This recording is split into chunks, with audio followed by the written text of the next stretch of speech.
they don't make films like this anymore, and I wish that they did.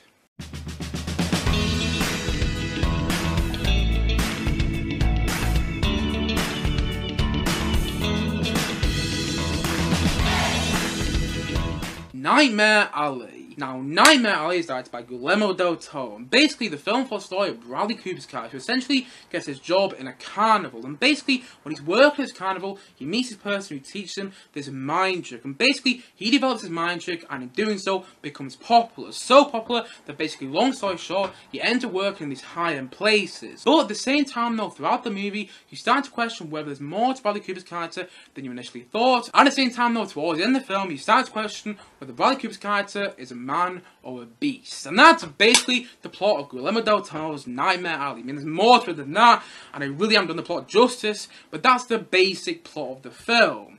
And honestly, I'm a fan of Guillermo Del Toro, I really am. In fact, before I watched Nightmare Alley, because I knew I was going to go watch it, before I watched it, I watched a couple of his early movies which I hadn't seen before. I mean, I had seen Pan's Labyrinth before, and I absolutely love that movie. Honestly, it's one of the most emotional and moving films I've ever seen. I just think it's absolutely brilliant. And at the same time though, I enjoyed his first Hellboy movie. I haven't seen the second Hellboy movie directed, but I enjoyed the first one to varying degrees. I mean, it's a bit outdated, and you know, some of the CGI hasn't held up particularly well, but I did still enjoy it nevertheless. And also, I kind of feel the same way about Pacific Rim. I didn't love Pacific Rim, but I did enjoy watching it. But at the same time though, it also felt a bit outdated, especially as you've got films like Godzilla vs. Kong since then, and they're basically like the same sort of movies. But I did enjoy Pacific Rim, but I really liked Crimson Peak. Honestly, a lot of people don't like Crimson Peak and say like it's Guillermo Del Toro's worst film. Honestly, I really liked it, and I really enjoyed watching it. It felt like proper Guillermo Del Toro, especially after watching Pan's Labyrinth. So naturally, I was quite excited to see his version of Nightmare Alley, because I do know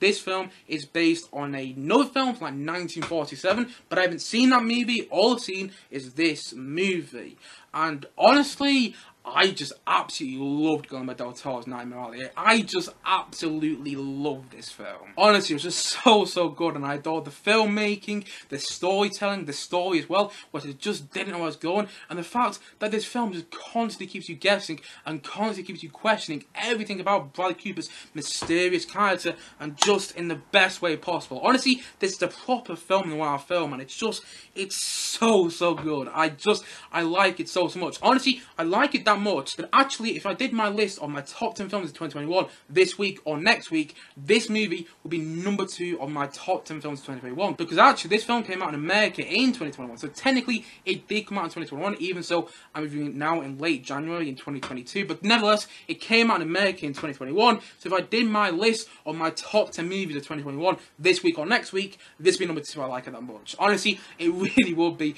and actually I think it's one of Guillermo del Toro's best films. I mean, saying that, I haven't seen some of his earlier work, and I haven't seen all of his work. There's some films that I haven't seen of his which I'm definitely going to go and check out now, like Kronos and The Devil's Backbone. But the thing is though, but to put it up against like Hellboy and Pacific Rim and, you know, Crimson Peak, as much as I enjoy those films to varying degrees, I think this is his best since Pan's Labyrinth. And I loved Pan's Labyrinth, but I think it's his best since Pan's Labyrinth. Honestly, I think it's just got some of his best filmmaking in there. I just think it's got such an interesting story. They just constantly don't know where it's going, and I love that. Honestly, I was sad about halfway through the film just thinking, I don't know where it's going to go. And I just love that about it. I love that. I just sat there halfway through the film and just went, I don't know where this is going. And I love that.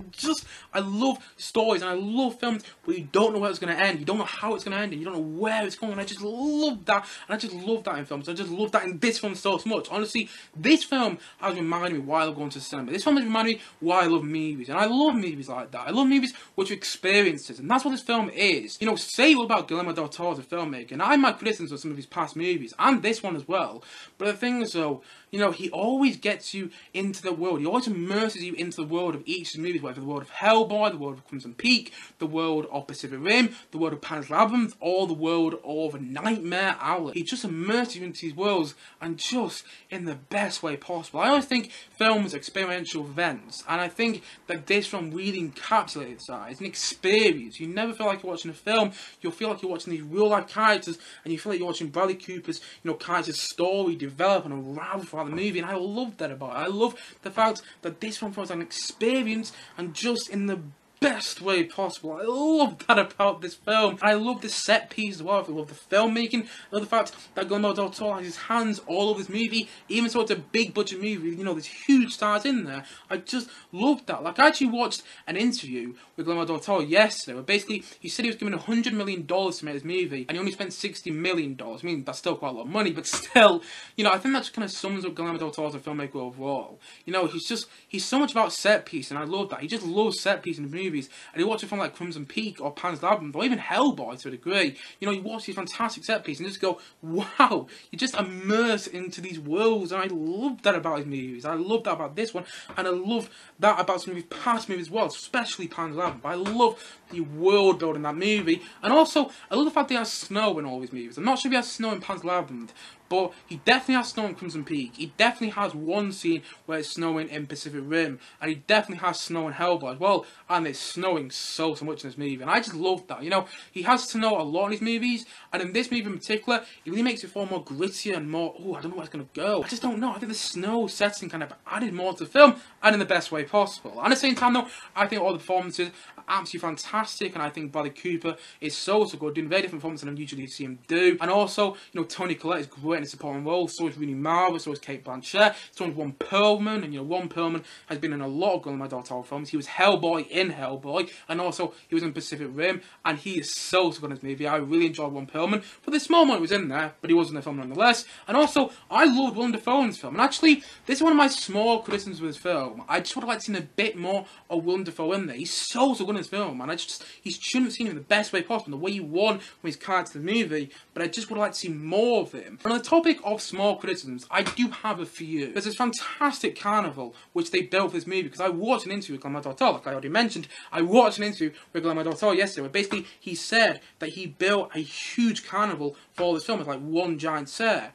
And the carnival's there, and it's great to look on the film, but you just only see it for about half an hour. You just see it for the first half an hour of the film, and I just would like to see more of it, that's all. I think the carnival setting is brilliant. I think there's some incredible set pieces there, some really unnerving and scary set pieces there, but some proper Guillermo Del Toro set pieces, and I just would like to see more of them, that's all. You know, that's not a big criticism saying that. It's just, I would like to see more of something fantastic in the film, and also, I do think the film is long and you feel it. Saying that, though, I would not cut a scene from this movie, because I love the build, I love the intrigue, and I love the final act as well, the payoff. But at the same time, though, it is long, and I think it's like 2 hours and a half, and you do kind of feel that. But I wouldn't cut a scene from the movie, but it is long, and you do feel the runtime.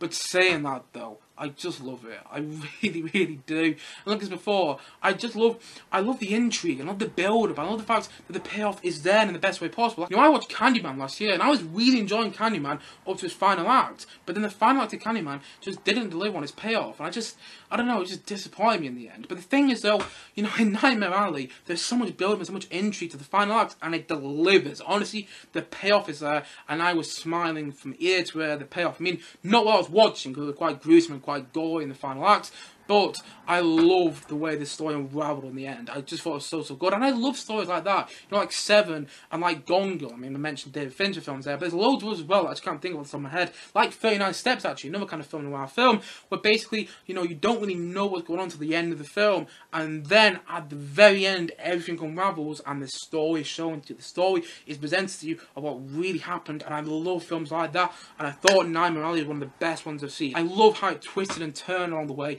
and I just thought the ending was brilliant. I love the way it ended. Man alive, that last shot in the film, that last scene in the film, should I say, it's so good. It really is. And it just left me literally stunned about how fantastic it ended. I couldn't wish for a better ending. And also, I think the musical score by Nathan Johnson is soaring throughout the movie, especially in the third act. I just think it's absolutely brilliant. And also, back onto Guillermo del Toro's, you know, stamp all this movie. I'm not sure if I've already mentioned that, but his visual stamp is all over this movie, because not only are you going to have snow, yeah, I mentioned the snow already, not only have snow, Pearlman in there, who, you know, is in most of his movies, but also, you've got all the gore in there, which you get in so many Guillermo del Toro movies, like, you know, Pan's Labyrinth and, you know, Crimson Peak as well. And also, you've also got, like, the big fantastical set pieces as well in there. I would like to see more of them in this movie, but you still have them in there. Like, you have them in Crimson Peak, Pacific Rim, and also Hellboy, and which one I was going to mention, Pan's Labyrinth as well. You get all these fantastical set pieces, and it's a proper Guillermo Del Toro movie. In fact, I think it's his best since Pan's Labyrinth. It's made me want to go watch The Devil's Backbone and Cronus now. I'm so excited to go and check out those movies. And Blade as well. He did Blade, didn't he? I'll go and check out Blade at some point as well. But honestly, I just think it's fantastic. And I think all the performances are so good.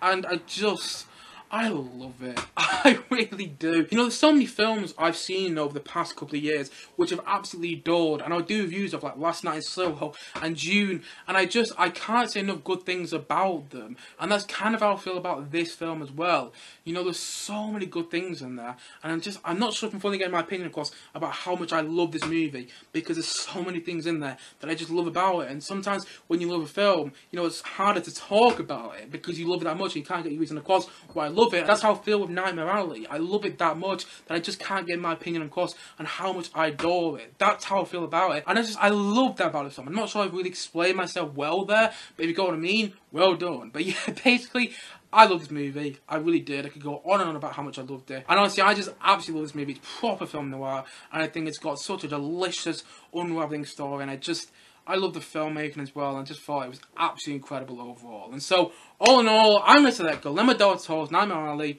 I'm going to say it's a 9 out of 10. Honestly, I adore this movie, and I can clearly see why some might not adore it as much as I do, because actually, I went to go watch the film with one of my friends, Lewis, which I've mentioned a lot on this channel recently, but I went to go watch it with Lewis yesterday, and he liked the film, but not as much as me. So, maybe you'll go watch the film, and maybe you won't feel as strongly about it as I do, but I just loved it. I really did. And I can't wait to go watch it again. Hopefully I'll go into the cinema again. But, you know, if it's not in the cinema anymore, I'll wait to get on DVD, and I'll get it on DVD and I'll just watch the hell out of it. Honestly, after watching some of Guillermo Del Toro's past films like Pacific Rim, Crimson Peak and Hellboy over the past week or so, watching this was like, wow, I can't believe how fantastic and how, you know, how well he's done as a filmmaker, how well his journey has gone as a filmmaker. Because you watch something like Pan's Labyrinth, and then you watch Hellboy, and you watch Pacific Rim, and you watch Crimson Peak, and even so, I enjoy those films to varying degrees. I just think Guillermo Del Toro matures as a director in the best way possible, and I think this film really encapsulates that. I think Pan's Labyrinth is perhaps his most personal film, and I think that this is perhaps his most mature film. I really like that about it.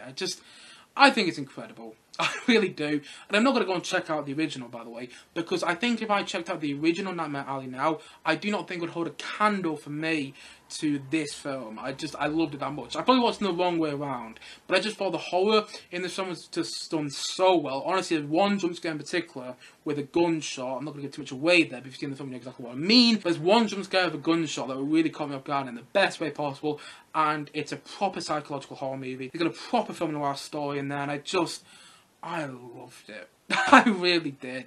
And oh God. It was so good. I'm speechless about how good it was. And I think it's Guillermo Del Toro's best movie since Pan's Labyrinth. I haven't seen all of his movies, but I still think it's his best movie since Pan's Labyrinth. And I thought it was absolutely incredible. And I absolutely adored it. And so, all in all, I'm going to say that Guillermo Del Toro's Nightmare Alley, I'm going to say that it's a 9 out of 10 from me.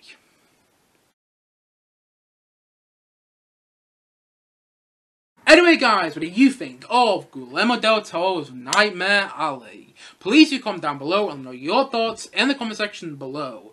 Anyway guys, thank you as always for watching, and if you haven't yet, please do click down below and subscribe on this video, and look forward to many more both film and TVs coming very soon on this channel. See you guys again soon, bye bye for now, bye!